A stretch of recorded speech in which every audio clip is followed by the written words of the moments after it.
Alhamdulillah, salatu wassalamu ala rasulillah wa ala alihi wa sahbihi wa mawalah wa la hawla wa la quwata illa billahi wa ba'du. Alhamdulillah, segala puja dan puji hanya milik Allah subhanahu wa ta'ala. Salawat dan juga salam kita hadiahkan kepada Rasul kita Nabi besar Muhammad sallallahu alaihi wa ala alihi wasallam. Terlanjutkan kembali kajian kita, masih membahas 175 jalan menuju surga karya Naib bin Mamduh Al-Suud. Dan kita masuk pada poin ke-12, keutamaan orang-orang lemah dan juga orang-orang miskin dari kalangan kaum muslimin. Kita baca dulu dalil-dalilnya, baru kita terangkan. Di sini Nabi sallallahu alaihi wasallam bersabda, "Hal tunsaruna wa turzaquna illa bidu'aifikum." Tidaklah kalian dapat diberikan pertolongan dan juga diberikan rizki melainkan dikarenakan orang-orang lemah yang ada di sekitar kalian. Kemudian Nabi juga mengatakan, rubba ash'atha madfu'in bil abwab law aqsama 'ala Allahi la abarrah. Betapa banyak orang-orang yang kumuh dan dekil yang tertolak dari pintu ke pintu, namun jika dia bersumpah atas nama Allah, maka Allah pasti akan mengabulkan orang itu. Kemudian Nabi SAW juga bersabda, ala ukhbirukum bi ahlil jannah, kullu dha'ifin mutadha'ifin law aqsama ala Allah la abarrah. Ala ukhbirukum bi ahlin nar, kullu utullin jawadin mustakbirin. Maukah kalian aku habarkan tentang penduduk sorga? Mereka adalah setiap orang yang lemah dan dilemahkan manusia, yang jika bersumpah atas nama Allah, Allah pasti akan mengabulkan doanya. Dan maukah kalian aku kabarkan tentang penduduk neraka? Mereka adalah setiap orang yang kasar, yang kuat lagi sombong. Baik, di sini mu'alif rahimahullahu ta'ala atau hafidhahullahu ta'ala ingin menjelaskan kepada kita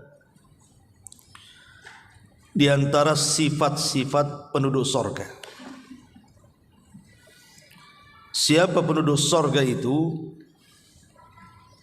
Mereka adalah orang-orang lemah dan juga orang-orang miskin dari kalangan kaum muslimin.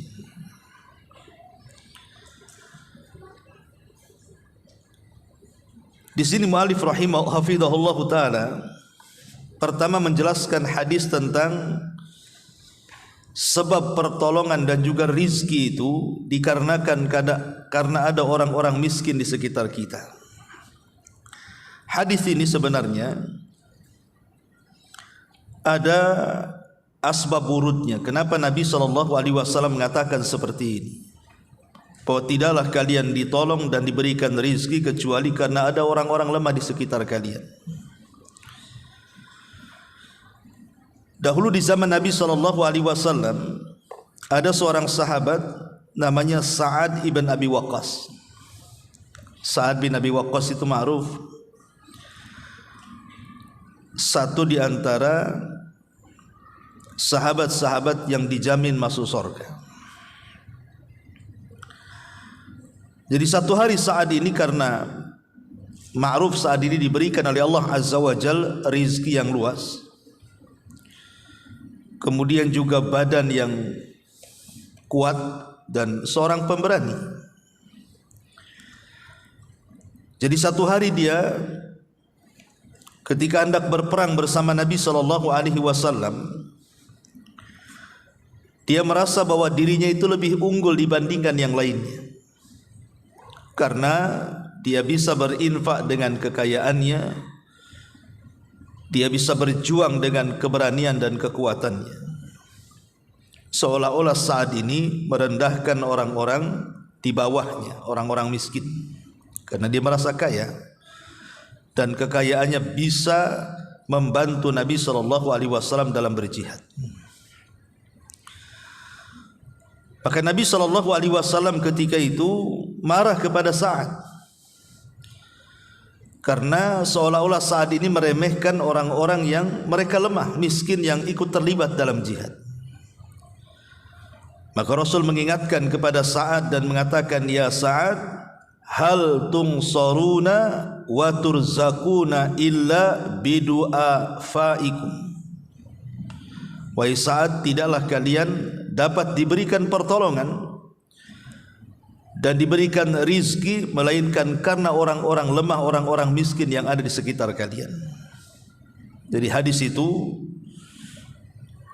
asbab wurudnya bercerita tentang Sa'ad bin Abi Waqqas.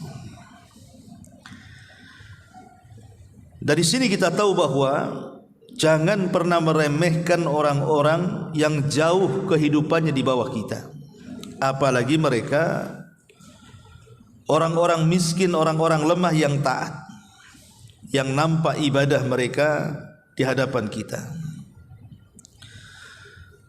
Apa alasannya? Kenapa kemudian kita harus menghormati mereka? Karena ada hadis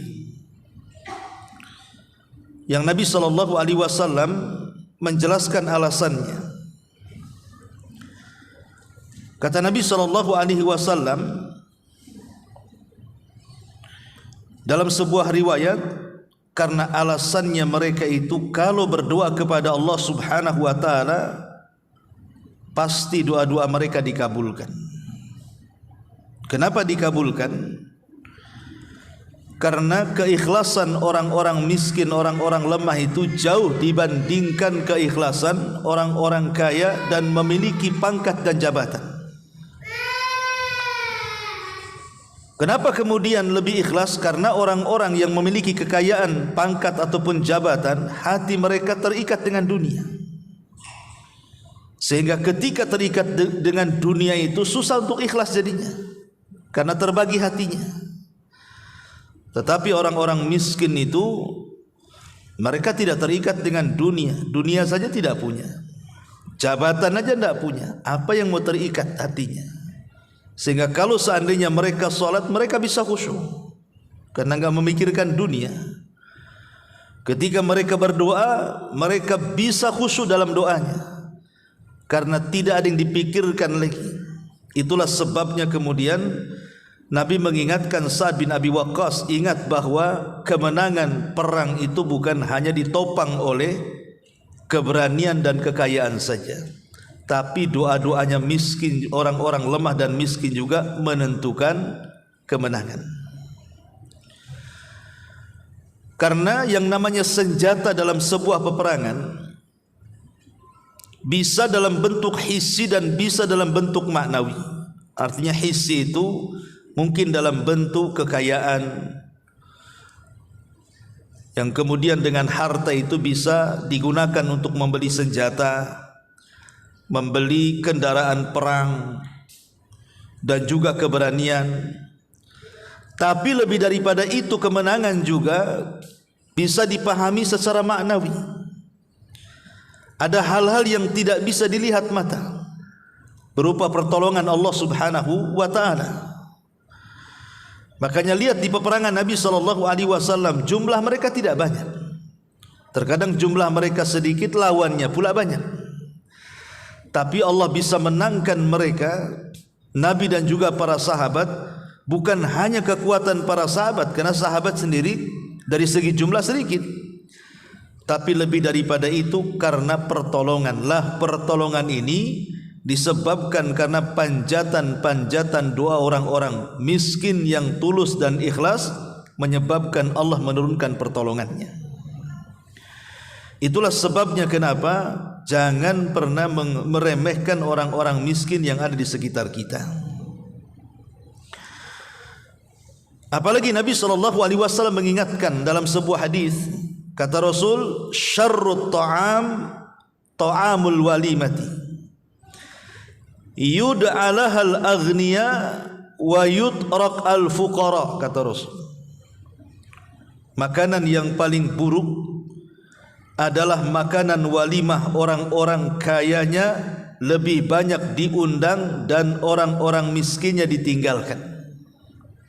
Jadi kalau ibu buat acara, entah pernikahan, entah pesta akikah, entah pesta apalah, makan-makan, kok dalam pesta itu sedikit orang miskinnya, lebih banyak orang kayanya, maka Rasul mengatakan itu makanan paling buruk tuh. Makanan paling buruk itu makanan pesta yang tidak ada orang miskinnya atau orang kaya jauh lebih banyak dibandingkan orang miskinnya. Kenapa demikian? Karena walimah ataupun makanan yang ibu sediakan dalam pesta itu rizki dari Allah Subhanahu wa ta'ala. Dan rizki itu Allah berikan kepada ibu itu disebabkan ada orang miskin di sekitarnya. Kalau tidak ada orang miskin di sekitarnya, tidak mungkin diberikan rizki. Itulah makna daripada watur zakuna, dan kalian diberikan rizki itu karena ada orang miskin di sekitar kita. Makanya saya nasihatkan, jangan pernah mengusir orang-orang miskin dari rumah. Artinya berbuatlah baik kepada mereka. Umpamanya ibu punya pembantu, mungkin orang susah kan begitu, makanya akhirnya dia jadi pembantu. Sayangi pembantu itu, dia orang miskin. Dan ibu jangan merasa berjasa gitu ya, bahwa ibu tuh, pembantu itu butuh dengan ibu. Salah, terbalik harusnya. Kita yang butuh kepada dia, bukan dia yang butuh kepada kita. Sebab karena kita mempekerjakan dia, menggaji dia, syukur-syukur ibu kemudian bersedekah kepada dia, itulah yang kemudian membuka pintu rizki dan memudahkan kehidupan ibu dalam rumah itu. Maka jangan pernah usir mereka, apalagi sampai kemudian melukai mereka, apalagi sampai menghina mereka. Apalagi kalau seandainya orang miskin itu nampak orangnya taat gitu ya, orangnya taat ibadah, rajin zikir, baca Quran, maka dekati mereka, minta doanya. Sebab ada di antara orang-orang miskin itu, kata Rasul, rubba ash'atha madfu'i bil abwab law aqsama 'ala Allah la abarra. Betapa banyak orang-orang yang nampaknya kumuh dekil, yang tertolak dari pintu ke pintu, namun kalau dia berdoa kepada Allah tidak mungkin meleset doanya. Kita tidak tahu dari sekian orang-orang miskin di sekitar kita itu, boleh jadi satu di antara mereka itu ada yang mustajab doanya. Kita tidak tahu. Sempat kemudian orang-orang miskin itu mendoakan keburukan, apa enggak celaka kita?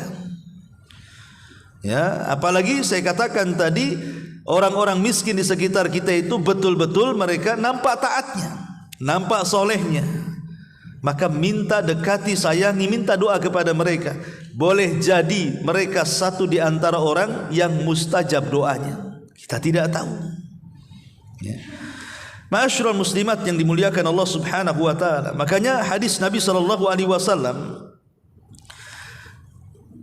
ketika Nabi SAW mengajarkan doa kepada kita, salah satu doa yang diajarkan Rasul adalah Allahumma inni as'aluka fi'lal khairat wa tarkal munkarat wa hubbal masakin, kata Rasul.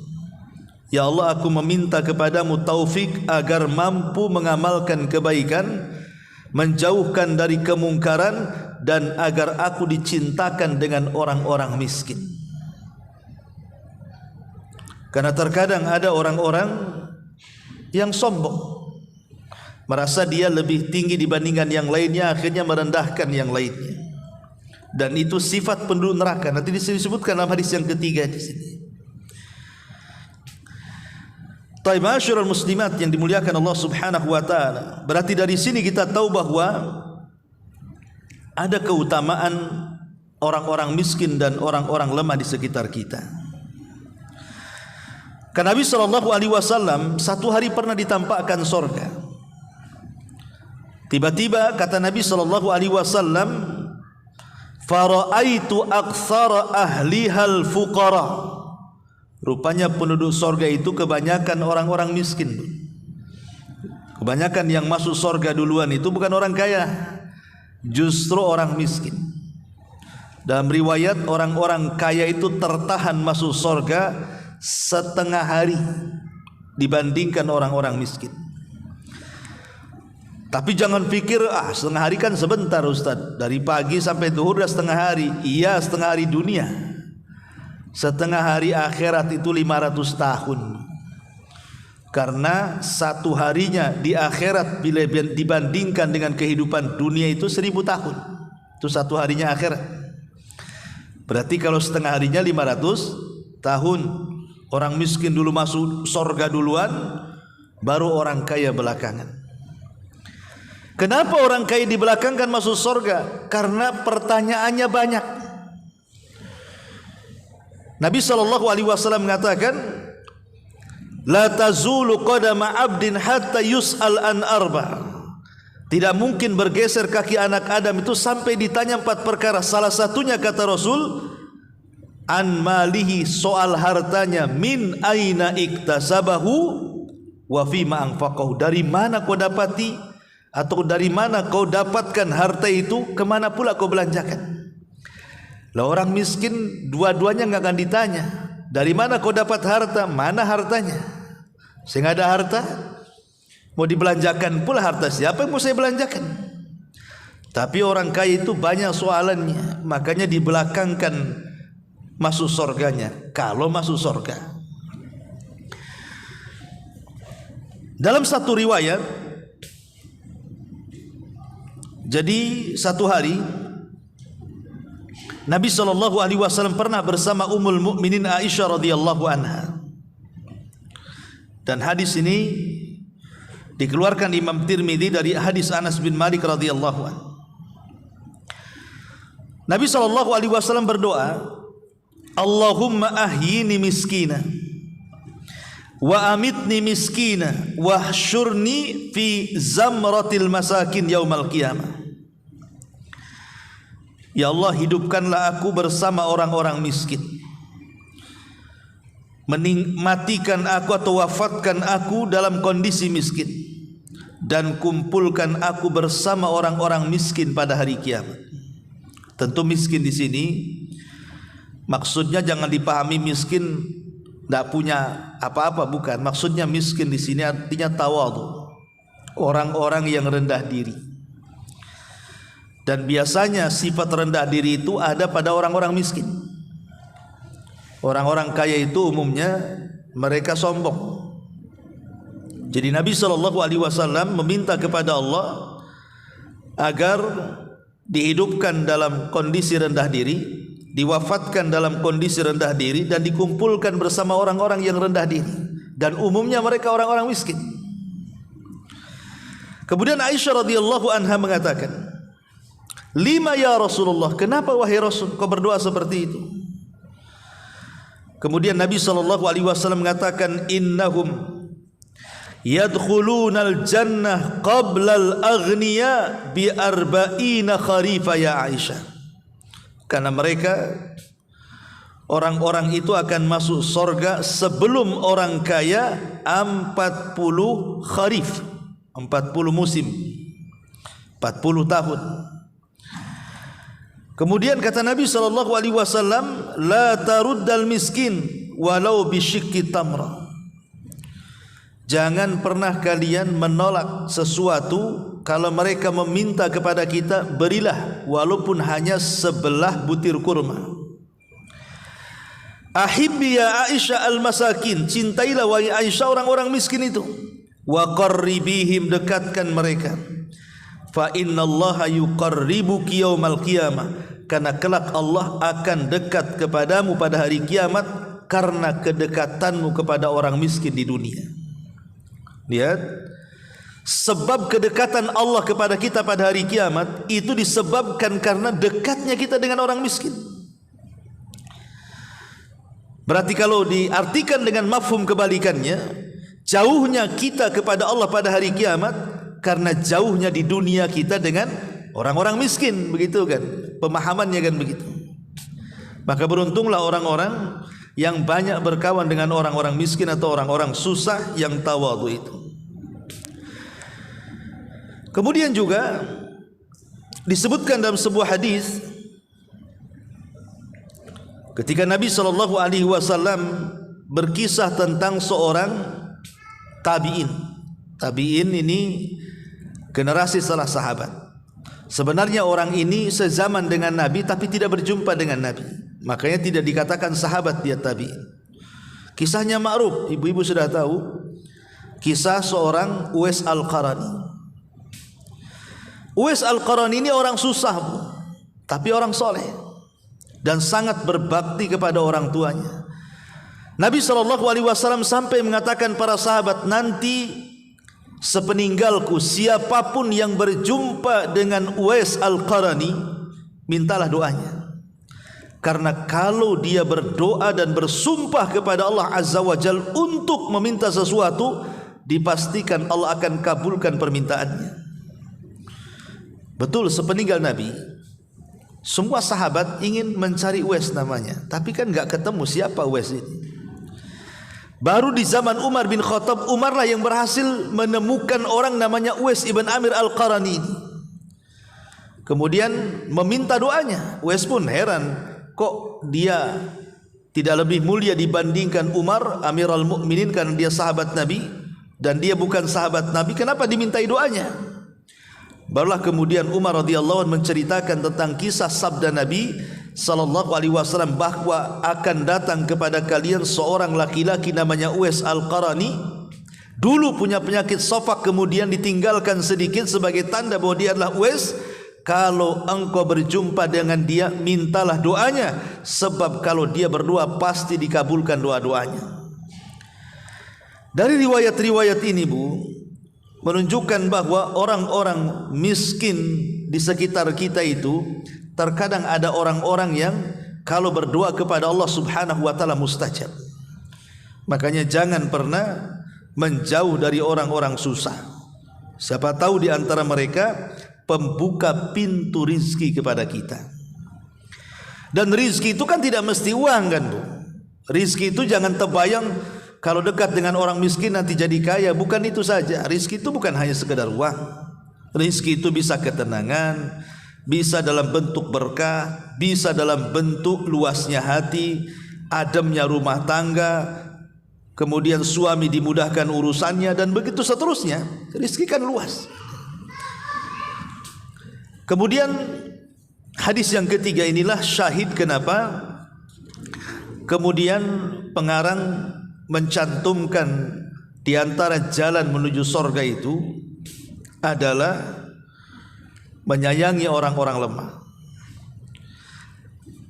Perhatikan di sini hadis yang ketiga. Nabi mengatakan, "Ala ukhbirukum bi ahlil jannah." Maukah kuhabarkan kalian dengan penduduk sorga? Kullu dhaifin, setiap orang lemah. Rasul di sini menyebutkan sifat, bukan menyebutkan orang. Setiap lemah, orang yang lemah, orang yang tersifati dengan kelemahan.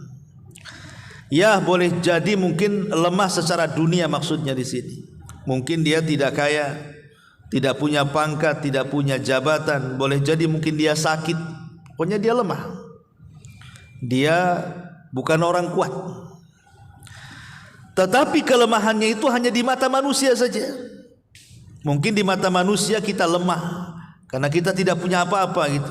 Bahkan mutadhaif, sebagian ulama membacanya mutadhaaf.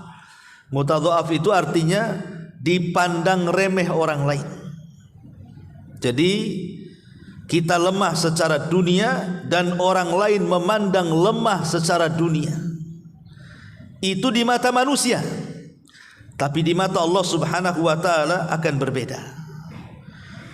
Karena Allah Subhanahu wa taala kan tidak pernah melihat harta kita, tidak pernah melihat visi kita. Yang Allah lihat hanyalah hati dan amalan kita. Sebagaimana sabda Nabi sallallahu alaihi wasallam, "Innallaha la yanzuru ila suwari, innallaha la yanzuru ila suwarikum wala ila amwalikum, walakin yanzuru ila qulubikum wa a'malikum." Allah tidak akan pernah memandang bentuk rupa kalian atau harta-harta kalian, tapi yang Allah pandang adalah hati dan amal kalian. Jadi ada orang-orang itu yang tersifati sifat seperti ini. Lemah secara dunia, dipandang lemah pula orang lain karena tidak punya dunia. Tetapi di mata Allah Subhanahu wa taala justru mereka adalah orang-orang mulia. Contoh di zaman Rasul. Ketika Nabi sallallahu alaihi wasallam kedatangan beberapa para pembesar Quraisy, dan mereka adalah orang-orang yang memiliki pangkat jabatan dan kekayaan. Mereka ingin masuk Islam, tapi mereka tidak suka dengan orang-orang lemah di sekitar Nabi. Mereka tidak suka dengan keberadaan Bilal, dengan keberadaan Salman, dengan keberadaan Sumayyah. Pokoknya budak-budak yang miskin. Ini agama apa kok? Agama kok dipenuhi orang-orang miskin begini? Jadi para pejabat Quraisy ini ingin masuk Islam, tapi syaratnya agama yang dibawa Nabi SAW itu kalau bisa agama yang dipenuhi orang-orang kaya. Orang-orang miskin itu jangan ikutlah. Itu pembesar-pembesar Quraisy siap masuk Islam dengan catatan singkirkan orang-orang ini. Maksudnya Bilal jangan ada di sini. Kemudian Salman Al-Farisi jangan ada di sini. Itu orang-orang lemah, orang-orang susah. Maka Nabi SAW terdiam. Sampai kemudian Allah Subhanahu wa taala turunkan ayat. Apa kata Allah? Wasbir nafsaka ma'alladzina yad'una rabbahum bil ghadati wal ashi yuriduna wajha wala ta'du aynaka anhum turidu zinatal hayatid dunya. Kata Allah Subhanahu wa taala, sabarlah wahai Muhammad bersama orang-orang yang mereka berdoa kepada Rabb mereka di waktu siang dan waktu petang mereka karena mengharap wajahnya, dan jangan berpaling dari mereka kedua matamu hanya karena menginginkan kehidupan dunia. Allah turunkan ayat ini. Jangan pedulikan orang-orang kaya itu. Kalau mereka masuk Islam minta syaratnya membuang orang-orang miskin, jangan pedulikan, tetapi sabarlah bersama mereka. Kemudian Allah Subhanahu wa taala memberikan sifat, karena biasanya orang-orang miskin, orang-orang susah itu mereka senantiasa berdoa kepada Rabb mereka di waktu pagi dan petang, karena mereka tidak ada kegiatan kan. Tidak terpikir dengan kekayaan, tidak terpikir dengan jabatan, sehingga waktu mereka lebih luang untuk beribadah. Makanya Allah Subhanahu wa taala menegur. Ya. Jadi lihat bagaimana Allah Subhanahu wa taala membela orang-orang susah di zaman Nabi SAW, sekelas Bilal, Abu Hurairah dan yang lainnya. Bahkan di zaman Nabi SAW ada namanya Ashabus Suffah. Ashabus Suffah itu orang-orang miskin yang tinggal di Masjid Nabawi. Terkadang mereka itu makan sehari sekali, bahkan pernah 3 hari mereka tidak makan. Dan itu dikisahkan oleh Abu Hurairah radhiyallahu an. Jadi Abu Hurairah ini pernah tidak makan 3 hari, hanya minum saja. Apa gak gemetar kan Bu? Ibu saja kalau jarang puasa, belum makan itu, apalagi punya penyakit mah gitu ya, itu udah gemetaran tuh. Kayaknya mau cepat-cepat makan saja. Kadang-kadang makan gak dikunyah langsung ditelan kan Bu, karena laparnya itu. Jadi Abu Hurairah ini karena dia memiliki izzah. Sahabat itu kan anti meminta-minta, artinya anti ngemis. Gak mau sahabat ngemis itu. Walaupun mereka tidak makan 3 hari, tidak mau ngemis tuh. Padahal mereka sudah dibolehkan mengemiskan boleh kalau memang dalam kondisi terpaksa.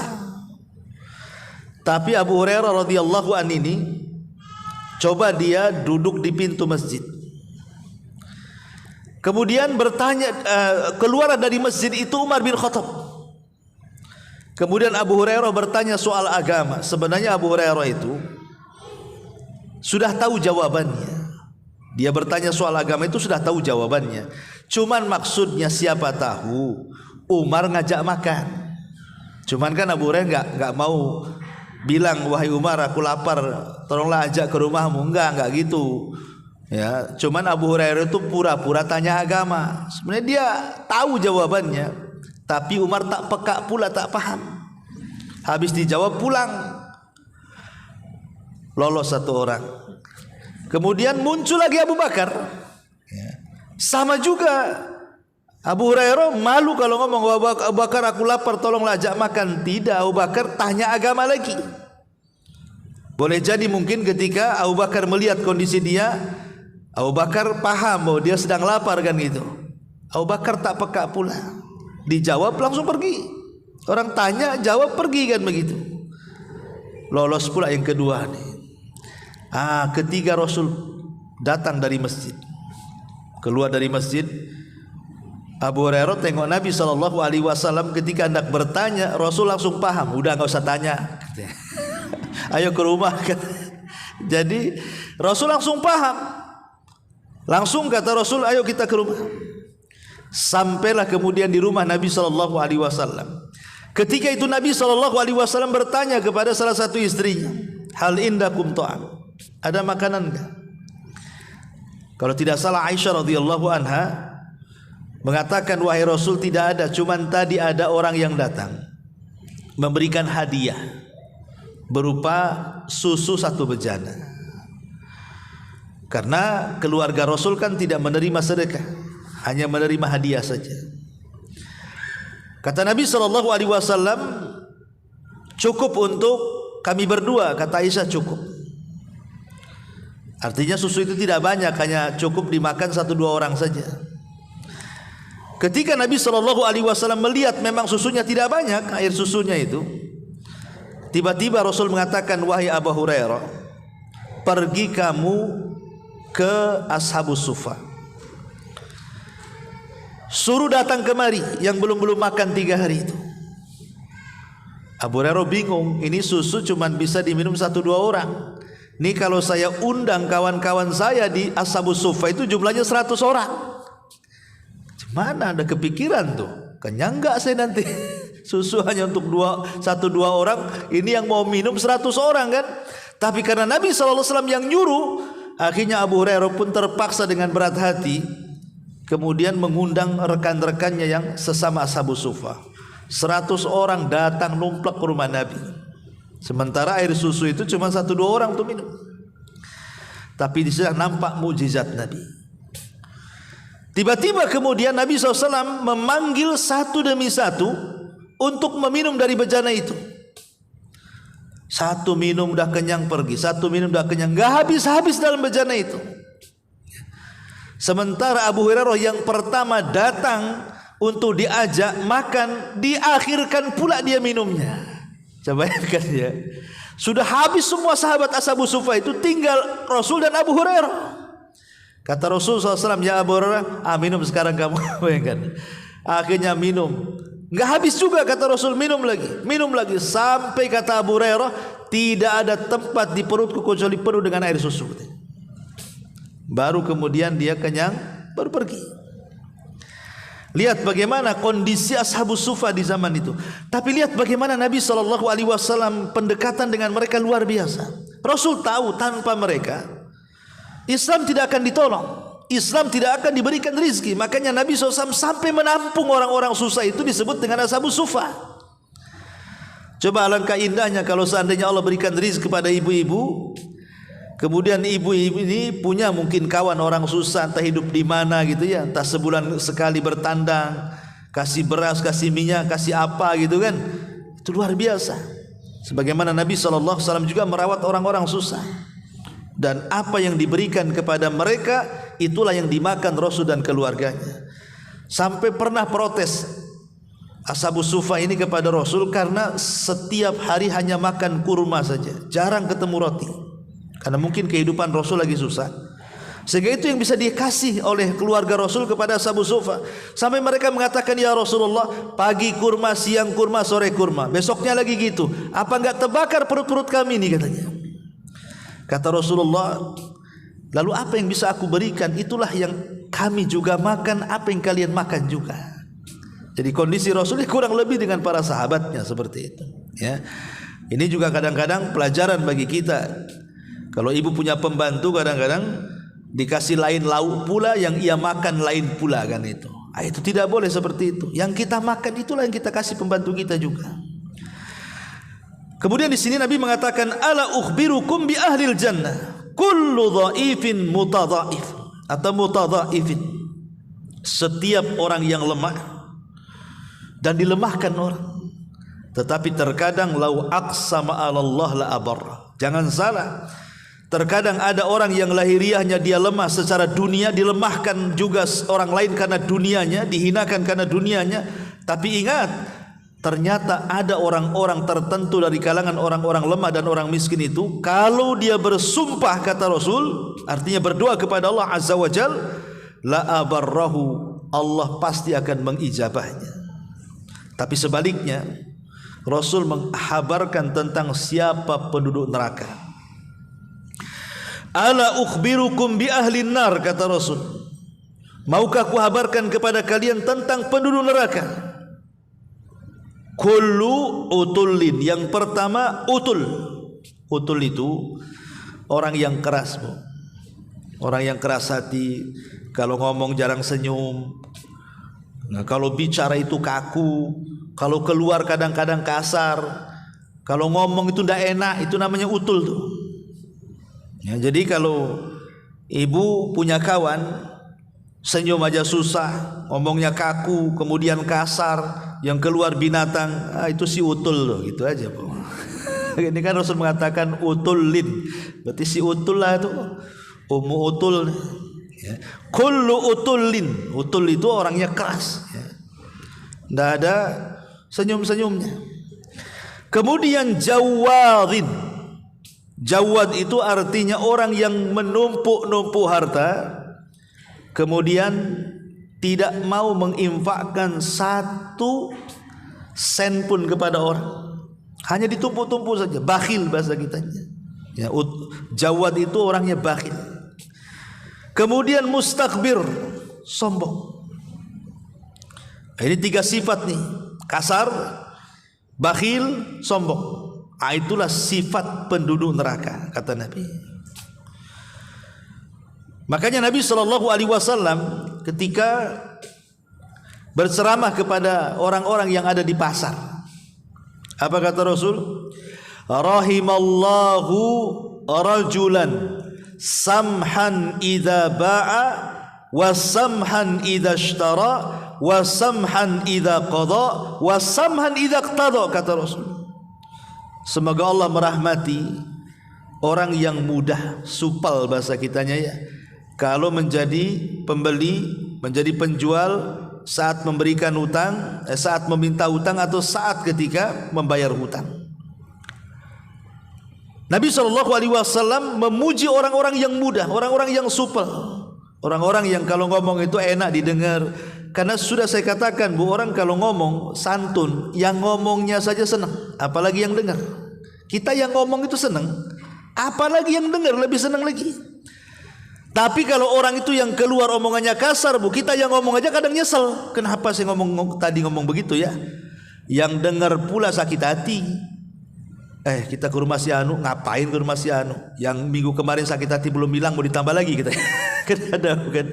Jadi ada orang-orang itu kalau ngomong itu nyelekit, itu utul namanya. Ya. Adapun jawad, tadi saya katakan orang yang menumpuk-numpuk harta, kemudian memegangnya, tidak mau lepas. Padahal ada istilah para ulama, Bu. Infak itu tidak menjadikan orang miskin, sebagaimana bakhil itu tidak menjadikan orang kaya. Ya. Infak itu tidak menjadikan orang miskin, bakhil itu tidak menjadikan orang kaya. Karena orang berpikir kalau bakhil itu jadi kaya, itu berpikirnya begitu dia. Ketika harta itu tidak disedekahkan, kan perasaan dia bisa ditumpuk-tumpuk, bisalah kebeli ini kebeli itu. Kata siapa? Takdir Allah itu sudah jelas. Ketika ibu berada di rahim ibu, malaikat sudah datang, rizkimu sekian, ajalmu sekian, bahagiamu sekian, matimu loh sekian. Semua sudah ditakdirkan semuanya. Lalu kalau sudah ditakdirkan, apa masalahnya? Mau bakhil tetap aja ditakdirkan hartanya segitu, mau infak tetap juga hartanya ditakdirkan segitu. Makanya infak tidak menjadikan miskin, sebagaimana bakhil tidak juga menjadikan kaya, karena semua sudah dicatat takdir rizkinya. Lalu buat apa bakhil kalau semua sudah ditentukan rizkinya? Kemudian syahidnya mustakbir. Inilah sifat yang sangat tercela, dan biasanya orang-orang mustakbir itu keluar dari orang-orang yang Allah lebihkan secara harta pangkat dunia. Jadi kebalikan kalau orang-orang susah tadi kan alamat masuk surga, karena biasanya orang-orang susah itu lebih kalau bahasa saya itu lebih panjang doanya. Dan ibu bisalah buktikan di lapangan kan, Bu. Coba ibu kasih sedekah sama orang susah. Itu kalau doa panjang, Bu. Ya. Panjang kali itu. Nanti ketemu lagi itu, belum dikasih dah berdoa lagi dia. Itu orang susah. Coba kalau ngasih sama orang kaya, paling tinggi syukran, jazakillah khairan. Nah, itu aja. Orang kaya itu kita ngasih itu paling tinggi syukur, jazakillah khairan aja, nggak ada embel-embelnya. Tapi kalau kita ngasih sama orang susah itu, masya Allah, Bu, oh semoga ibu dikasih sehat, semoga ibu dikasih berkah, macam-macam doa tuh dia kasih coba ya. Dan itu yang kita kehendaki dari orang-orang susah itu sebenarnya. Makanya ulama mengatakan sebenarnya yang berhajat itu bukan orang kaya sama orang miskin, bukan orang miskin kepada orang kaya, tetapi orang kaya yang berhajat kepada orang miskin.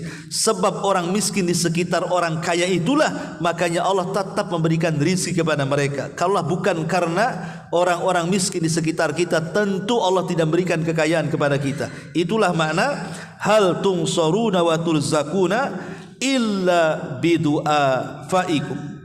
Ya, tidaklah kalian dapat diberikan pertolongan dan juga diberikan rizki oleh Allah Subhanahu wa taala kecuali karena orang-orang lemah di sekitar kalian.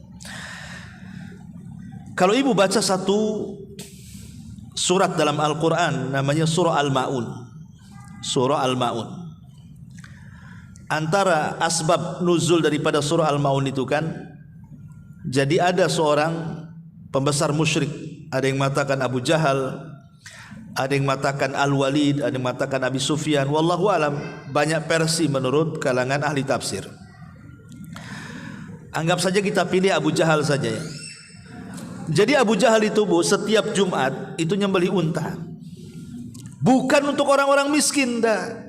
Hanya untuk rekan-rekan sesama para pembesar Quraisy saja, pesta-pesta makan-makan sepekan sekali. Ya, nyembelih unta hanya untuk makan-makan gitu saja.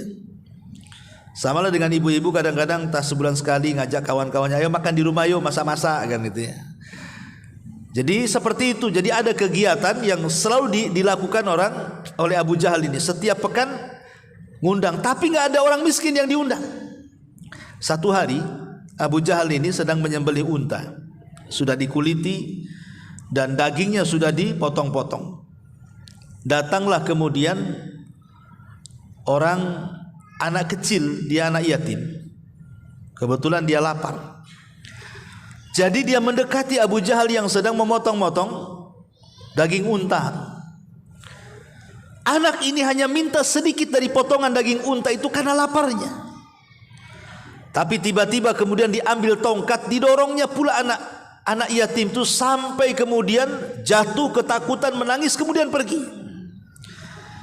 Dari sinilah kemudian turun ayat ara'aital ladzi yukadzibu biddin fadzalikal ladzi yad'ul yatim. Turun ayat ini. Tidakkah kau lihat para pendusta agama itu? Mereka tidak pernah menghargai anak yatim, justru menghardik anak yatim dan tidak menyuruh manusia untuk yadu'ul ara'aita alladhi yukadzibu biddin fadzalika alladhi yadu'ul yatim wa la yahuddu ala ta'amil miskin, dan tidak memerintahkan orang untuk membantu fakir miskin. Dari sini kita tahu bahwa orang yang tidak sayang dengan orang-orang lemah itu, mereka tersifati dengan para pendusta agama. Jadi kalau ibu tidak suka dengan orang-orang miskin karena kemiskinannya, jadi bukan karena tingkah lakunya. Lain kalau ibu tidak suka, umpamanya sombong, udah miskin sombong lagi. Bukan karena miskinnya ibu tidak suka, karena sombongnya, itu tidak masalah. Ya. Ataupun mungkin suka buat onar gitu ya, mungkin buat jahat, suka nyolong dan begitu seterusnya. Yang kita tidak suka sifat jahatnya, bukan karena miskinnya. Justru kelemahan mereka itu menjadi keunggulan mereka bagi kita. Karena terkadang kalau mereka itu orang-orang baik, orang-orang soleh, Bu, terkadang doa-doa mereka atau amal-amal perbuatan mereka itu menjadi sebuah kebaikan tersendiri bagi seseorang. Sampai ada seorang syekh itu bercerita, jadi ada orang kaya ini sakit, terbaring di rumah sakit. Jadi ketika hendak masuk rumah sakit, dia jumpalah dengan anak-anak kecil. Anak ini anak-anak yatim. Pokoknya hidup pun jadi gelandangan lah, tidak punya keluarga. Kasihanlah kemudian orang kaya yang masuk rumah sakit ini. Dikasihlah kemudian beberapa uang real, ya, pakai real di sana kan, di Arab itu pakai uang real. Berapa uang real? Mungkin untuk beli makanan, beli air gitu ya. Kemudian anak ini pergi. Lah, orang kaya ini karena sakit masuklah kemudian di rumah sakit terbaring gitu ya. Rupanya beberapa hari makin parah penyakitnya. Jadi syekh ini bercerita, anak tadi itu yang dikasih uang berapa real tuh, rupanya ada seorang syekh yang melihat kondisi seperti itu. Dia juga sama-sama ingin menjenguk saudaranya yang sama-sama di rumah sakit dengan orang kaya itu, kebetulan satu kamar katanya. Jadi sebelum masuk rumah sakit dia melihat ada anak kecil, ada kucing bawa anak-anaknya, ada kucing induknya dengan beberapa anak-anaknya, sedang kelaparan kucing ini, bahkan kehausan. Sampai kemudian ada tetesan air dari AC itu pula yang kemudian anak-anak kucing itu sampai ngangak gitu ya, karena hausnya pengen minum dari air, sehingga ada tetesan air dari AC, itulah yang kemudian diminum anak-anak kucing itu. Rupanya datang anak tadi itu, anak yang dikasih uang beberapa real sama orang kaya itu. Entah dari mana kemudian dia pergi ke warung, beli botol aqua satu, kemudian beli roti, didekatilah kucing-kucing itu. Kemudian diambil, dikasih minum, dikasih makan gitu ya. Sampai akhirnya kucing itu sehat, kemudian pergi. Kemudian selepas kejadian ini, beberapa hari setelahnya, tiba-tiba orang kaya yang sakit tadi langsung sembuh.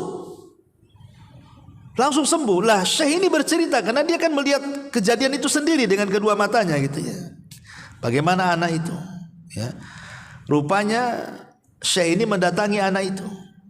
Kamu ini siapa? Dia bilang saya anak yatim. Kok kamu punya uang beli itu? Dia bilang saya diberikan oleh si fulan tadi, dia masuk rumah sakit katanya. Rupanya ketika syekh itu ada di rumah sakit, rupanya nama itu berjejeran dengan saudaranya di satu ruangan dan dia sudah sembuh. Kemudian diceritakan, ya, oh rupanya kamu yang namanya si Anu. Loh kamu tahu? Iya, tadi ada anak kecil nolong kucing itu karena katanya kamu yang ngasih uang sama dia. Aku lihat anak itu dengan ikhlas ngasih makanan, ngasih minuman sama kucing itu, sampai kucing itu sehat. Ketika kucing sehat, rupanya kamu juga sehat gitu. Subhanallah, coba bayangkan. Ini kan keajaiban dunia ya, keajaiban. Siapa yang memberikan kesehatan coba? Wasilah anak-anak itu kan, anak yang miskin, anak yang lemah, anak yang yatim itu yang ditolong. Akhirnya menolong kucing, sehat pula kucing, yang ngasih uangnya pula sehat kan itu. Luar biasa. Ini kan keajaiban dari Allah Subhanahu wa taala. Dari situ maka jangan pernah remehkan orang-orang miskin di sekitar kita. Wallahu alam. Ini poin yang ke-12 tentang keutamaan orang-orang lemah dan orang miskin dari kalangan kaum muslimin. Taib, sebelum saya tutup, kalau yang bertanya silakan.